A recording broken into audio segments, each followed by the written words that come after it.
Assalamualaikum warahmatullahi wabarakatuh. Perkenalkan, nama saya Rasya Fitsa Putri dengan NIM 19060024. Pada kesempatan kali ini saya akan menjelaskan mengenai mata kuliah Ekonomi Pembangunan 2, yaitu mengenai lingkungan serta pembangunan. Yang pertama mengenai lingkungan pembangunan, yaitu permasalahan dasar ekonomi dan lingkungannya. Sekitar setengah lebih dari penduduk yang aktif secara ekonomi di negara berkembang bergantung pada lingkungan melalui kegiatan pertanian, ya seperti dalam perikanan, pertanian, perkehutanan, pemeliharaan ternak, serta pengumpulan bahan makanan.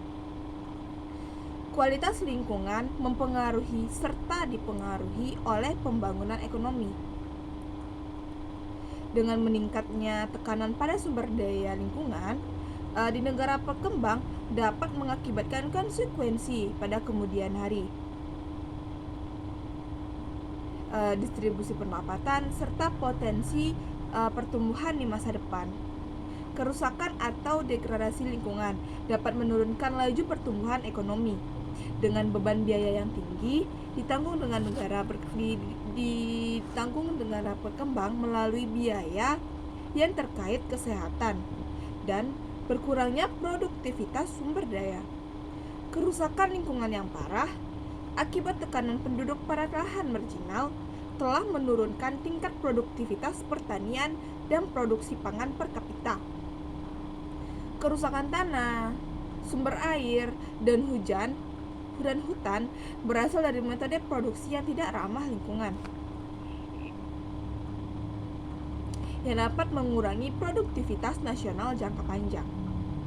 Mungkin berdampak positif pada GNI pada saat ini, sehingga sangat penting menghitung dampak jangka panjang dari kualitas lingkungan dalam analisis ekonominya. Kebutuhan konsumsi penduduk yang meningkat di negara berkembang mungkin memiliki dampak global. Terdapat kekhawatiran akan kerusakan hutan yang tersisa yang terkonsentrasi di negara berkembang dengan utang yang besar seperti di Afrika, Indonesia, Filipina akan berkontribusi pada perubahan iklim yang diakibatkan oleh pemanasan global melalui efek rumah kaca.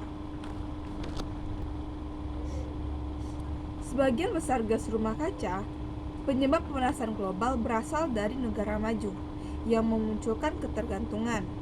Negara berkembang bergantung pada negara maju untuk mengurus emisi, mengembangkan teknologi baru yang memungkinkan pengurangan emisi yang lebih tinggi dan keberhasilan adaptasi pemanasan global yang tak terhindar serta perubahan iklim yang diakibatkannya. Pembangunan berkelanjutan dan asuransi lingkungan. Kata keberlanjutan menunjuk pada pemenuhan kebutuhan generasi sekarang tanpa mengorbankan generasi yang akan datang. Definisi klasiknya ialah meningkat seiring waktu, atau definisi klasiknya ialah jalur pembangunan bersifat berkelanjutan jika dan hanya jika stok keseluruhan aset modal tetap konstan atau meningkat seiring waktu, tetapi sumber daya alam modal dapat didistribusikan pada skala terbatas dan tingkat terbatas yang pula. Justru setelah lingkungan degradasi, sumber daya alam serta modal didistribusikan pada skala terbatas dan justru setelah lingkungan degradasi, sumber daya alam dan modal lain cenderung bersifat kontemporer. Modal yang diproduksi tidak produktif tanpa ketersediaan layanan lingkungan minimum. Aset modal keseluruhan mencakup bukan hanya modal produksi, tetapi juga modal manusianya, serta modal lingkungannya. Maka pembangunan berkelanjutan mensyaratkan bahwa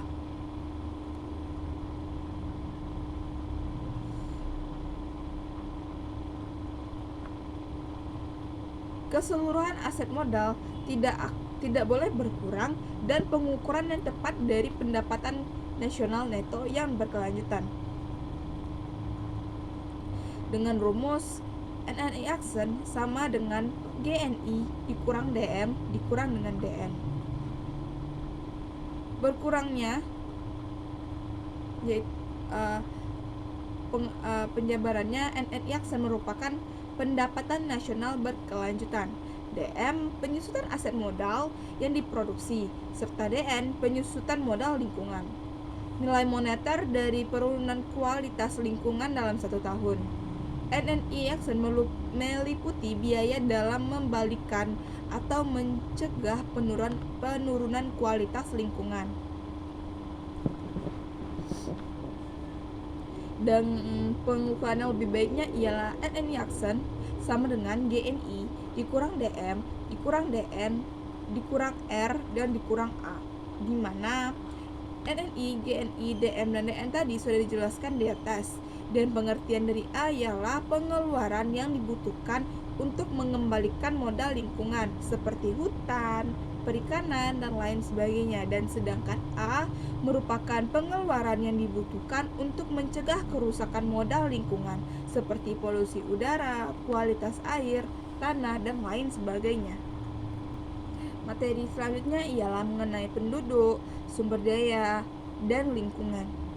Cepatnya laju pertumbuhan penduduk telah menyebabkan persediaan air, tanah, dan bahan bakar kayu di pedesaan, krisis kesehatan di perkotaan akibat minimnya fasilitas sanitasi dan air bersih. Dan untuk memenuhi kebutuhan di negara berkembang, perusakan lingkungan harus dihentikan dan produktivitas sumber daya yang ada diperluas sehingga memberikan manfaat yang lebih baik bagi banyak orang. Dan apabila kenaikan GNI dan produksi hanya lebih rendah dari pertumbuhan penduduk, maka tingkat produksi dan swasembada pangan per kapita akan menurun. Materi selanjutnya mengenai kemiskinan dan lingkungan hidup. Mereka yang hidup dalam kemiskinan dan memiliki pengaruh politis guna mengurangi polusi di tempat tinggal mereka. Wilayah yang berpolusi yang kurang produktif merampas peluang dan keluar dari kemiskinan absolut. Agar kebijakan lingkungan berhasil diimplementasikan di negara yang sedang berkembang, pemerintah harus menangani masalah seperti petani yang tidak memiliki lahan, kemiskinan, dan kurangnya akses sumber daya kelembagaan. Dan oleh sebab itu, pencegahan degradasi lingkungan harus memasukkan penyediaan dukungan kelembagaan bagi kalangan miskin sebagai komponen kunci. Pertumbuhan versus dengan lingkungan. Dahulu banyak yang meyakini saat pendapatan per kapita meningkat, maka polusi dan bentuk kerusakan lingkungan lainnya juga akan meningkat dan menurun membentuk kurva U terbalik yang dikenal dengan kurva lingkungan Kuznets. Berdasarkan hipotesisnya, ketimpangan akan meningkat dan kemudian menurun saat pendapatan naik. Berdasarkan teori ini, saat pendapatan kita meningkat, masyarakat memiliki sarana dan rela berkorban untuk melindungi lingkungan. Sekalipun hubungan kurva lingkungan Kuznets berlaku untuk jangka panjang beberapa bentuk kerusakan lingkungan. Pembangunan perdesaan dan lingkungan. Karena lahan di wilayah berkembang mengalami eksploitasi berlebihan oleh penduduk, pemenuhan sasaran output akan membutuhkan perubahan radikal dalam hal distribusi, penggunaan, dan kualitas sumber daya yang tersisa bagi sektor pertanian. Dengan meningkatnya aksesibilitas input pertanian bagi pola pertanian bagi petani kecil dan pengenalan metode pertanian berkelanjutan akan menciptakan alternatif menarik bagi para pengguna sumber daya yang sekarang yang merusak lingkungan. Pembangunan perkotaan dan lingkungan. Laju pertumbuhan penduduk yang pesat dan dibarengi dengan migrasi dari desa ke kota yang tinggi menyebabkan tingkat pertumbuhan penduduk kota yang tidak terduga, sehingga mempercepat kehancuran infrastruktur kota yang ada serta menciptakan situasi yang tepat bagi epidemi dan krisis kesehatan nasional. Penumpukan emisi dan industri serta sistem ventilasi rumah yang kurang layak menambah biaya lingkungan yang sangat tinggi akibat kepadatan kota. Dan penelitian menunjukkan bahwasannya lingkungan perkotaan memburuk dalam laju yang lebih cepat ketimbang peningkatan jumlah penduduk kota, sehingga biaya lingkungan marginal dari tambahan penduduk meningkat seiring waktu. Lingkungan global dan perekonomian. Saat penduduk tumbuh, pendapatan akan meningkat, maka lingkungan neto global memburuk. Bentuk pengorbanan guna mencapai pembangunan berkelanjutan harus dilakukan. Menggunakan sumber daya yang lebih efisien, perubahan lingkungan memberikan penghematan ekonomi dan perubahan lainnya tercapai dengan biaya yang lebih kecil, karena banyak perubahan yang membutuhkan investasi besar dalam teknologi, peredam populasi, dan pengelolaan sumber daya.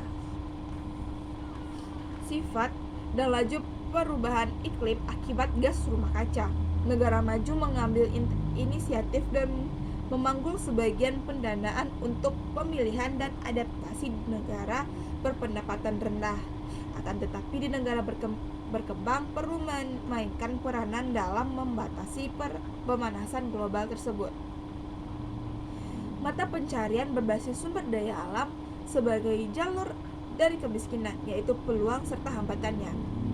Di benua Asia, Afrika, wilayah yang dulu pedesaan secara spontan telah menjadi lahan pribadi. Pemerintah memberi izin usaha asing ataupun nasional bergerak di kehutanan, perikanan, dan tambang, tanpa menghiraukan masyarakat yang bergantung pada tanah. Sumber daya menjadi mata pencariannya. Salah satu solusinya melakukan tata kelola pro kalangan miskin dengan pemberdayaan murni bagi kalangan miskin dan komunitas untuk memperjuangkan hak mereka. Dan yang terakhir, cakupan kerusakan lingkungan yang berasal dari ranah domestik dalam suatu tinjauan. Konsekuensi kesehatan dan produktivitas utama dari kerusakan lingkungan yaitu polusi dan kelangkaan air, polusi udara, limbah padat, degradasi tanah, perusakan hutan, hilangnya keragaman hayati, serta perubahan iklim merupakan akibat dari pemanasan global. Insentifikasi garapan yang semakin tinggi akan mempercepat degradasi tanah dan berkurangnya produktivitas. Tingginya harga komoditas akan mendorong perburuan dan pembakaran liar di hutan. Dan materi yang kedua ialah pembangunan daerah pedesaan dan lingkungan, yaitu kisah dua desa. Di desa Afrika Sub-Sahara, akibat identifikasi lahan oleh penduduk, penebangan pohon untuk kayu bakar, dan penanaman lahan untuk budidaya, maka kondisi tanah terpapar ancaman kerusakan lingkungan. Akibat hilangnya lapisan humus dan kemerosotan output, semakin sedikit hasil panen yang dibawa ke pasar untuk dibarter guna memenuhi kebutuhan. Mencari kayu bakar membutuhkan waktu yang lama dan akan menambah beban jam kerja harian yang dilakukan oleh perempuan. Akan tetapi tidak ada bahan bakar alternatif lain, kalaupun ada, dana mereka tidak cukup untuk membelinya. Pemukiman di sekitar hutan Amazon. Hampir semua petani merupakan pendatang baru yang tertarik dengan janji-janji pemerintah yang menawarkan sebidang tanah secara cuma-cuma dan sejumput kemakmuran. Hal ini dirancang guna mengurangi kepadatan kota dan menekan arus migrasi desa kota. Hutan ini merupakan hambatan petani transmigrasi, sering dibakar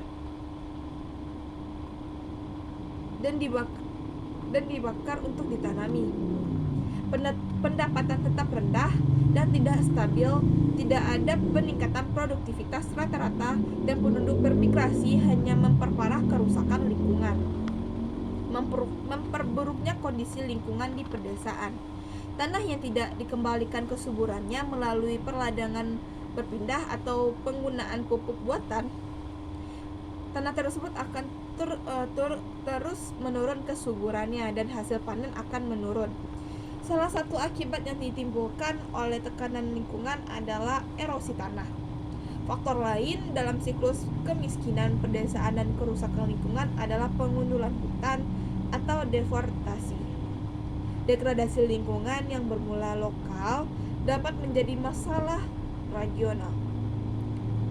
Hilangnya vegetasi dan hutan mengakibatkan berkurangnya pengembalian cadangan air tanah dan menurunnya curah hujan lokal.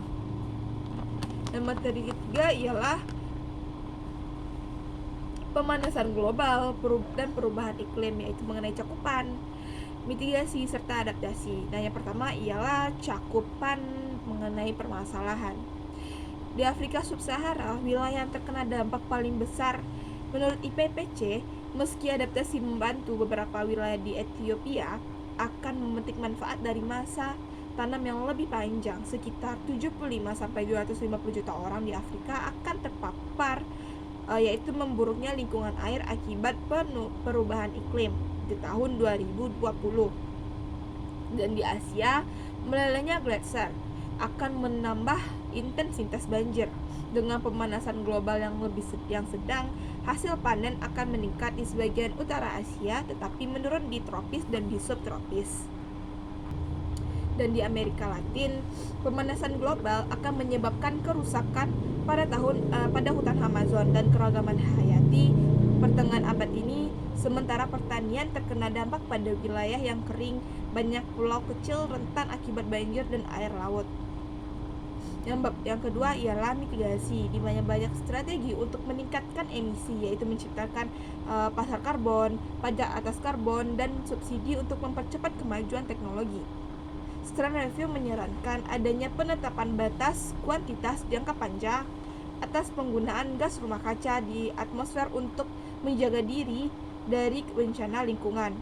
Beragam kebijakan diperkenalkan guna menutupi biaya penggunaan emisi di negara-negara berkembang. Dan yang ketiga ialah adaptasi. UNDP mendefinisikan adaptasi merupakan perubahan iklim sebagai suatu proses di mana strategi untuk mengurangi, menghadapi, dan mengambil manfaat dari konsekuensi perubahan iklim yang akan diperkaya dan dikembangkan serta diterapkan. Dua bentuk adaptasi, yang pertama yang terencana atau kebijakan yang dilakukan oleh pemerintah, dan yang kedua ialah otonomi atau pribadi yang langsung dilakukan oleh rumah tangga. Materi yang keempat ialah modal ekonomi dari permasalahan lingkungan. Sumber daya milik pribadi. Selama sumber daya dimiliki pribadi dan tidak ada distorsi pasar, sumber daya akan dialokasikan secara efisien. Pasar hak milik yang sempurna dibedakan atas 4 kondisi, yaitu universalitas, eksklusivitas, dapat transfer, dan dapat diberlakukan. Yang pertama ialah sumber daya milik bersama yang dimiliki masyarakat dan tersedia gratis, seperti sumber daya miliki bersama, maka setiap potensi laba atau range kelangkaan akan hilang kecuali kesepakatan sosial. Total manfaat neto lahan akan lebih rendah dalam sistem kepemilikan bersama, terkecuali pekerja mengatur keputusan penggunaan sumber daya mereka melalui kerjasama. Yang kedua ialah barang publik dan kerugian publik, yaitu degradasi lingkungan regional dan menambah penumpang gratis. Manfaat dan biaya dari tindakan seorang individu dikatakan internalitas ketika individu menanggung tindakan itu sepenuhnya dalam permasalahan hak milik bersama. Barang publik yaitu segala hal yang memberikan manfaat bagi semua orang dan ketersediaannya tidak berkurang jika dinikmati secara bersama-sama dengan orang lain. Contohnya udara bersih. Kerugian publik merupakan kondisi yang mengurangi kesejahteraan orang lain yang jatahnya tidak akan berkurang jika digunakan bersama. Contohnya ialah polusi udara. Perbedaan yang mencolok antara konsumsi barang publik dan murni milik pribadi yaitu bahwa permintaan agregat terhadap sumber daya publik oleh penjumlahan kurva permintaan individu secara vertikal. Yang keempat ialah keterbatasan kerangka kerja milik barang publik. Masyarakat tidak memiliki insentif untuk memikirkan jumlah manfaat yang didapatkan dari satu barang publik, karena dengan mengeluk pembayaran mereka bisa menumpang gratis pada kontribusi orang lain dan terhindar dari pembayaran harga yang menjadi bagian penuh mereka. Dan yang bab yang kelima ialah pembangunan perkotaan dan lingkungan. Masalah lingkungan pada pemukiman kumuh perkotaan. Keluarga harus bekerja dengan jam kerja panjang, pendapatan tidak menentu, dan trade-off yang sulit antara belanja, gizi anak, perawatan, kesehatan, serta pendidikan.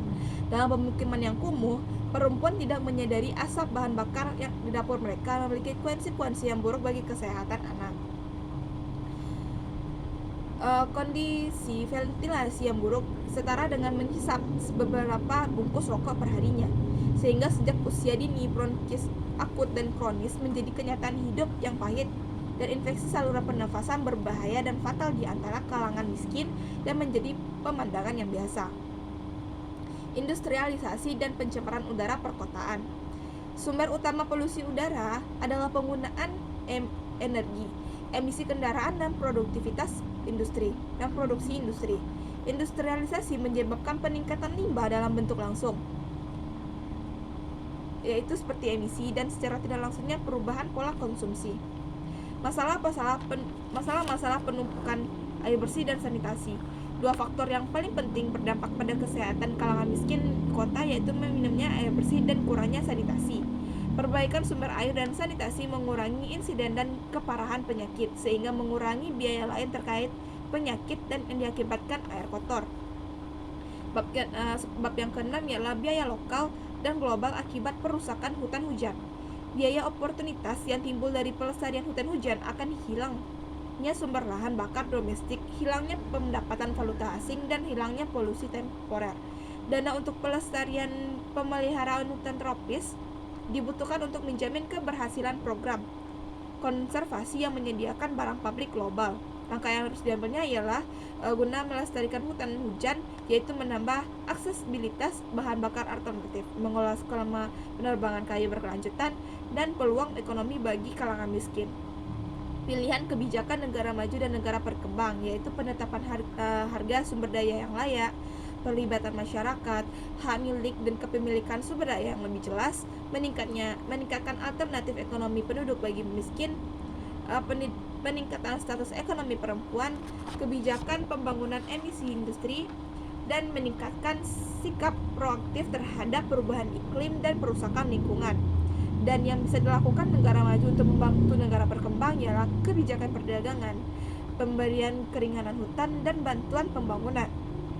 Yang bisa dilakukan oleh negara maju bagi lingkungan global. Yang pertama, pengendalian emisi. Yang kedua, penyidikan penelitian dan pengembangan, dan pembatasan impor. Nah, sekian materi pada bab 10 ini. Apabila ada kesalahan mohon dimaafkan. Wabillahi taufiq wal hidayah. Wassalamualaikum warahmatullahi wabarakatuh.